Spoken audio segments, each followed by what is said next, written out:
Soffia, o vento, tra le pietre millenarie dei nuraghi, custodi silenziosi di un popolo che un tempo dominava i mari e forgiava il bronzo con maestria.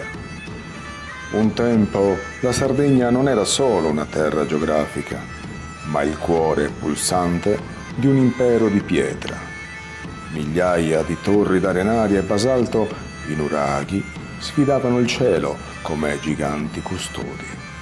Sotto la loro ombra viveva un popolo fiero di guerrieri, navigatori e artigiani che forgiavano il bronzo e parlavano direttamente con le stelle.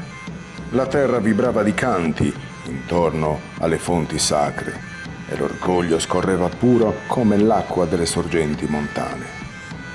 Oggi, camminando tra quegli stessi giganti di pietra silenziosi, l'atmosfera è diversa.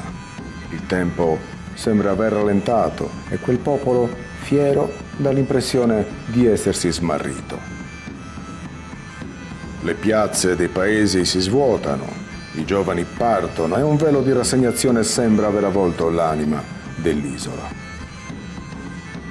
La memoria delle antiche rotte e della grandezza passata si è trasformata, per molti, in una nostalgia sterile.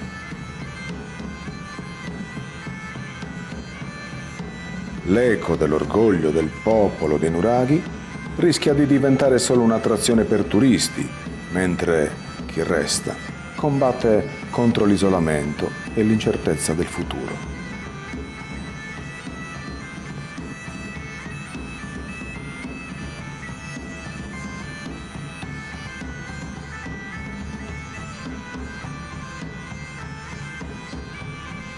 Ma la pietra no, non dimentica. E le radici profonde non muoiono mai. Sotto la cenere della quotidianità, lo spirito dell'isola pulsa ancora. Per rialzarsi, questo popolo non ha bisogno di cercare risposte altrove, ma di guardarsi dentro. La forza per rinascere è scritta nel loro stesso DNA, nella resistenza dei pastori, nella maestria degli artigiani e nella solidarietà silenziosa delle comunità.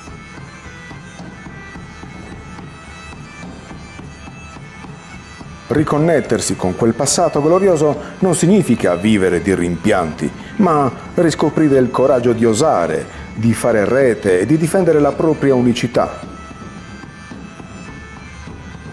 La Sardegna sta stringendo i pugni, pronta a sollevare di nuovo la testa, consapevole che chi ha costruito torri immortali sa sempre come ricostruire il proprio destino.